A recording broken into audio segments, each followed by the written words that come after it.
Assalamualaikum warahmatullahi wabarakatuh. Berjumpa lagi dengan saya, Pak Rahmat, dalam mata pelajaran Al-Quran Hadis untuk kelas 10 Madrasah Aliyah Darul Ulum Baru Sidoarjo.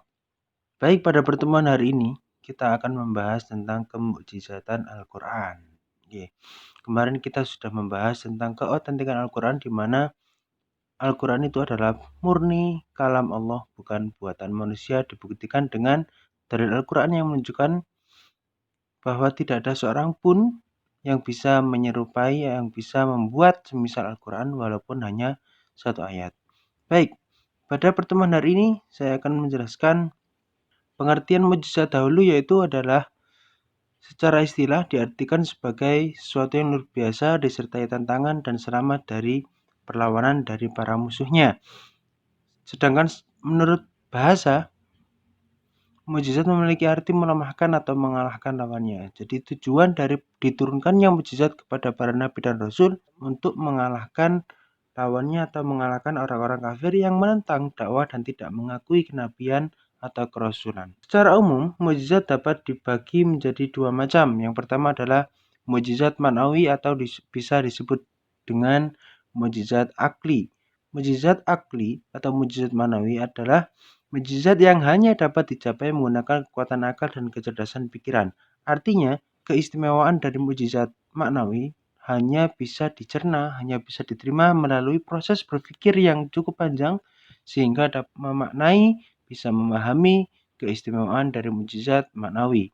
Yang kedua adalah mukjizat haisi atau mukjizat indrawi. Mukjizat ini bisa dimengerti, bisa dipahami hanya melalui dengan panca indera. Seperti mukjizat para nabi-nabi sebelum Nabi Muhammad. Dan perlu kalian ketahui bahwa mukjizat maknawi atau mukjizat akli hanya diberikan kepada Nabi Muhammad berupa Al-Quran. Selanjutnya, selain sebagai bukti kerasulan, Al-Quran bertujuan membangun kesadaran bahwa Al-Quran adalah wahyu Allah. Kemukjizatan Al-Quran dua segi. Yang pertama segi bahasa dan segi kandungan. Baik, yang pertama bahasa Al-Quran. Bahasa yang mengandung sastra yang sangat tinggi. Ayat atau perkataan atau lafaz yang terdapat dalam Al-Quran ini sangat tinggi, sangat mendalam. Bahkan satu ayat bisa diartikan menjadi beberapa makna. Kaya akan perbendaharaan kata, padat akan makna, serta sangat indah dan bijaksana dalam penyuguhan isinya, sehingga ketika kita membaca ataupun bahkan memahami, kita sangat bisa menikmati. Mungkin kita bisa sampai meneteskan air mata karena keindahan dari ayat-ayat Al-Quran. Keistimewaan bahasa Al-Quran yang pertama adalah kelembutan secara lafaz. Terdapat suara dan bacaan yang sangat indah ketika kita membaca.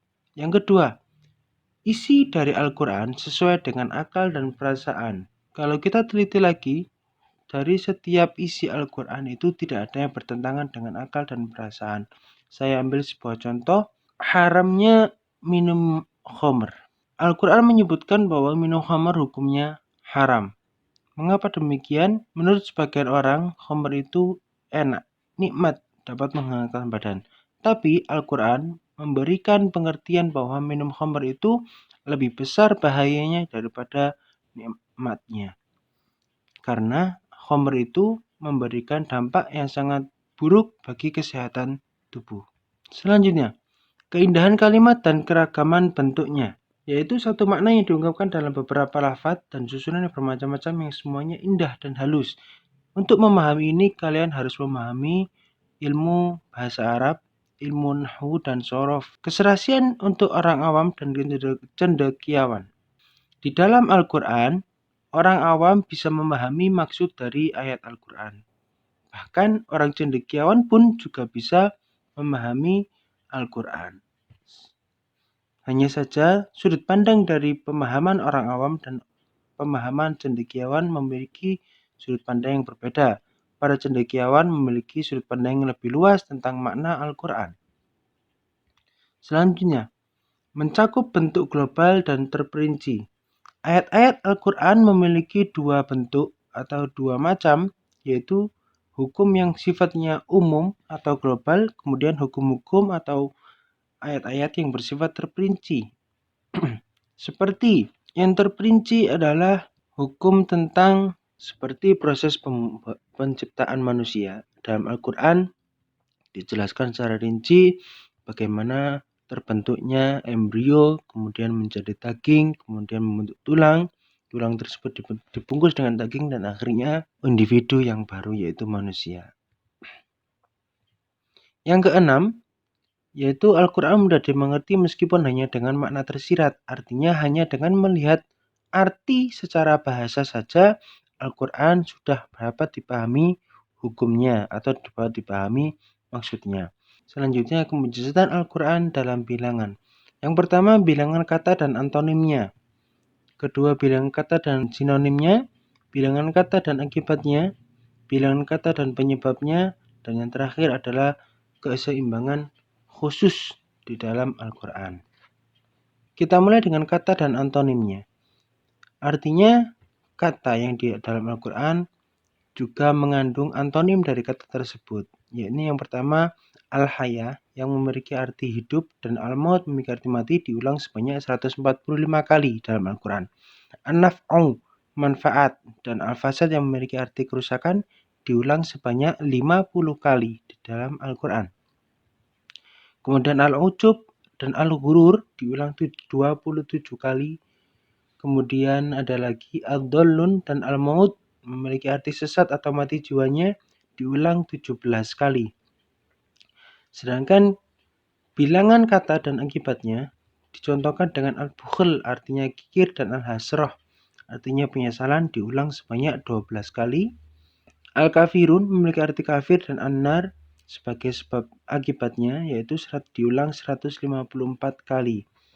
Kemudian kata al-mau'idah berarti nasihat dan al-lisan berarti lidah merupakan bentuk kata dan penyebabnya. Diulang sebanyak 25 kali.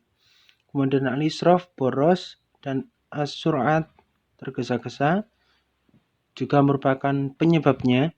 Diulang sebanyak 23 kali. Kemudian kesemuanya khusus seperti kata ayaum diulang sebanyak 365 kali sama dengan jumlah hari dalam setahun. Dan yang terakhir adalah penjelasan langit ada 7 tingkatan. Itu dalam Al-Quran diulang 7 kali penjelasannya. Kemudian segi kandungan Al-Quran. Baik, yang pertama sesuai dengan pembuktian ilmu pengetahuan. Banyak sekali kita temukan bahwa ayat-ayat Al-Quran ternyata sesuai dengan hasil penelitian para ilmuwan masa kini. Seperti observasi yang dilakukan oleh Edwin P. Hubble menunjukkan adanya pemuaian alam semesta. Hasil observasi tersebut sesuai dengan ayat Al-Quran. Yang kedua, berisi tentang hukum dan undang-undang yang lengkap. Isi dari Al-Quran sudah dijelaskan bahwa ikan sesuai dengan segala zaman. Berikut dengan segala permasalahan pada zaman tersebut. Kita ambil contoh. Dalam Al-Quran ada keterangan bahwa segala yang memabukkan itu hukumnya haram. Pada zaman Rasulullah yang berhukum haram yang dapat memabukkan adalah khamr, hanya khamr saja.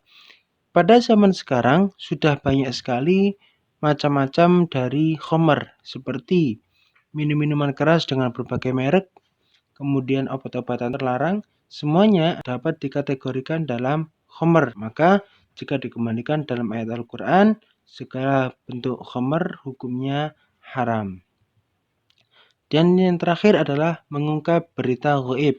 Di dalam Al-Quran menceritakan masa-masa terdahulu sebelum Al-Quran turun, seperti kejadian-kejadian yang dialami pada masa Nabi sebelum Nabi Muhammad. Kemudian Al-Quran juga menceritakan tentang masa depan seperti hari kiamat yang masih belum diketahui kapan akan terjadi. Setelah kita mengetahui bahwa Al-Quran itu adalah kalam Allah, wahyu Allah, serta mujizat terbesar bagi Nabi Muhammad SAW, maka kita sebagai umat Nabi Muhammad wajib mengimani Al-Quran.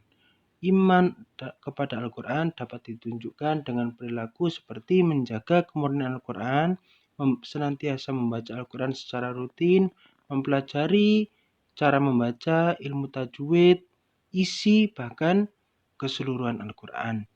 Kemudian mengamalkan serta mengajarkan Al-Quran.